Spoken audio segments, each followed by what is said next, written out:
자, 오늘 본문은 창세기 24장 10절에서 12절입니다. 이에 종이 그 주인의 낙타 중 10피를 끌고 떠나는데 곧 그의 주인의 모든 좋은 것을 가지고 떠나 메소보드미아로 가서 나홀의 성에 이르러 그 낙타를 성박 우물 곁에 꿀렸으니 저녁 때라 여인들이 물을 기르러 나올 때였더라. 그가 이르되 우리 주인 아브라함의 하나님 여호와여 원하건대 오늘 나에게 순조롭게 만나게 하사 내 주인 아브라함에게 은혜를 베푸시옵소서.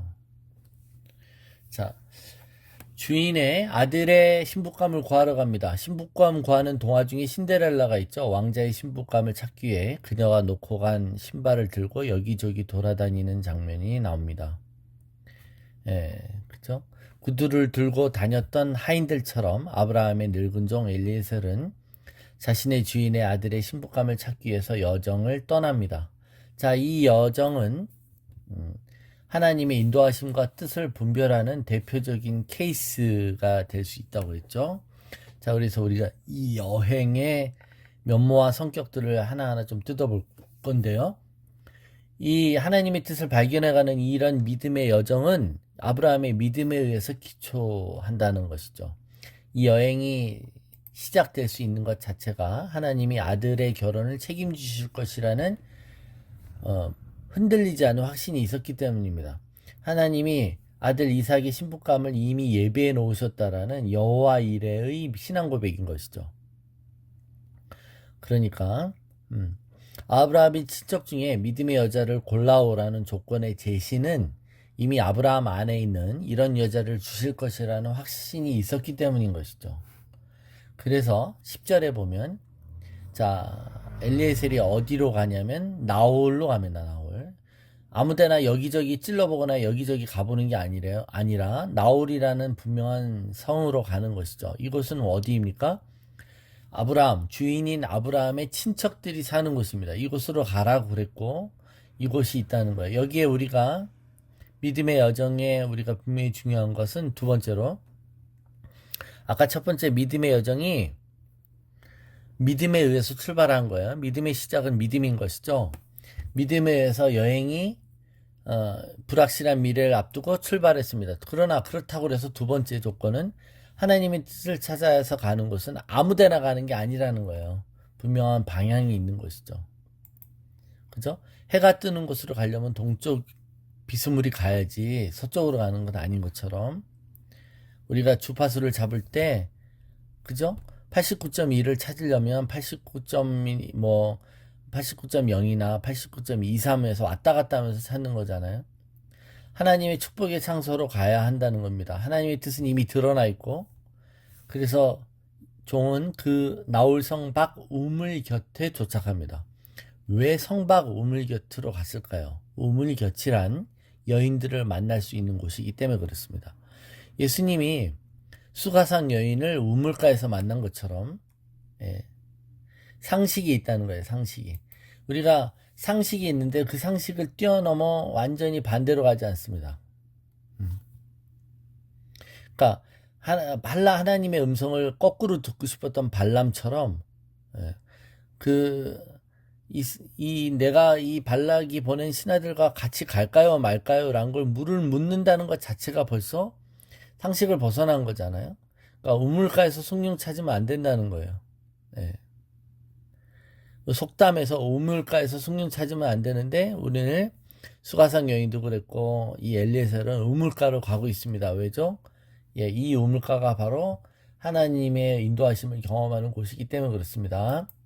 자, 그곳에서 그는 본격적으로 이제 중보 기도를 시작합니다.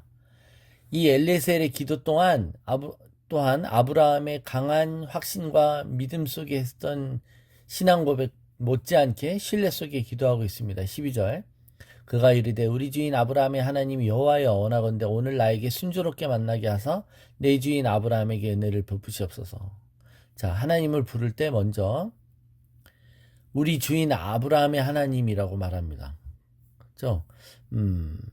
그러니까 자기의 하나님이잖아요. 자기 하나님이면서도 지금 구하는 것은 아브라함의 하나님인 하나님을 구하는 것입니다. 그래서 우리가 기도할 때 상대방을 위해서 기도할 때 나하고의 관계이기 전에 이 기도받는 사람의 관계를 고백하는 겁니다. 이 형제를 사랑하시고 이 형제를 위해서 고난받으시고 이 형제를 위해서 또 이 자매를 위해서 모든 십자가의 고통을 참으셨던 그 사랑하신 하나님을 이름을 부르는 거죠. 그러면서 순조롭게 만나게 해주십시오라고 기도합니다. 우리의 기도 내용 중에 우리가 뭘 구하는 거냐 이거예요. 그럴 때 우리는 어떻게 보면 이 순조롭다는 것을 간구하는 것이죠. 하나님의 은혜가 아브라함에게 있는 것을 알고 있어요. 그런 확신이 있어요.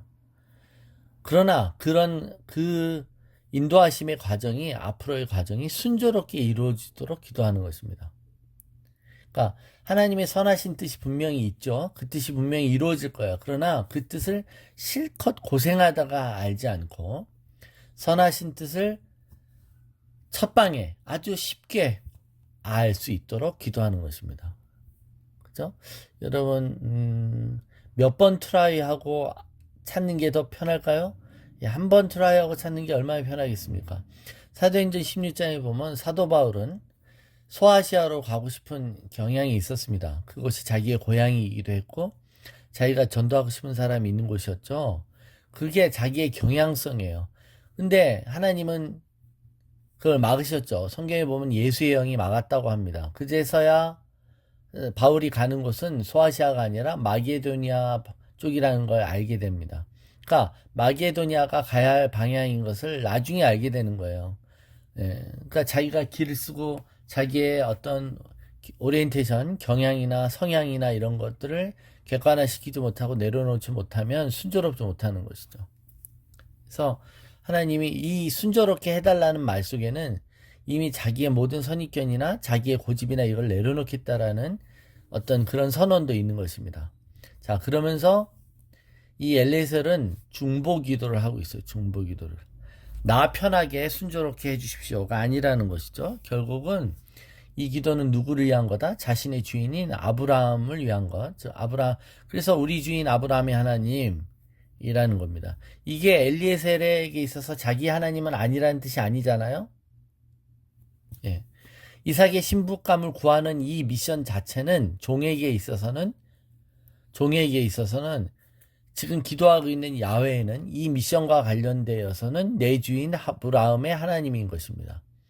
이 말은 그가 여전히 신앙 고백을 하고 있으면서도 자기 주인에 대한 그 종의 헌신하는 마음을 알 수 있습니다. 억지로 하는 의무의식이나 이걸 내가 한다라는 어떤 권리에 대한 특권의식이 아니라 주인을 생각하고 주인의 하나님 앞에 진정으로 기도하는 것이죠. 예. 어떤 자매가 자기 자신을 위해서 기도하는 것보다 남을 위해 중보 기도하는 것을 하나님이 더 원하신다고 했더니 자기의 신랑감을 달라고 기도하지 않고 우리 아빠에게 사윗감을 달라고 기도했다고 하잖아요. 예. 말이 되는 것이죠. 예. 우리는 우리 자신을 위해서 기도하기보단 또 동일한 것을 위해서 기도할 때도 우리가 우리 아닌 다른 사람을 위해 중보하는 마음으로, 예, 그럴 때 우리가 더 객관화되고 더 간절해지죠. 예. 예, 우리 자신을 이기적으로 우리 자신을 위해서 기도하는 것보다 우리가 어떻게 더 마음을 쓸 수 있습니까? 이것이 바로 이 하나님의 여정을 따르는 가장 핵심이다. 자, 오늘 정리하면 하나님의 믿음의 여정은 믿음에 의해서 출발했습니다. 믿음에 의해 출발한다고 아무데나 가는 게 아닌 거예요. 예, 하나님의 뜻이 하는 방향성이 있어요. 그 방향 아무데나가 아닌 것이죠. 상식이 있는 거예요. 예. 그쪽으로 가야 되는 것이고, 또 그 일이 이루어지도록 우리는 헌신하며 중보하며, 나 자신이 아닌 다른 사람을 위해 우리가 기꺼이 희생하고 간구할 수 있는, 그런 마음이 있어야 되는 줄로 믿습니다.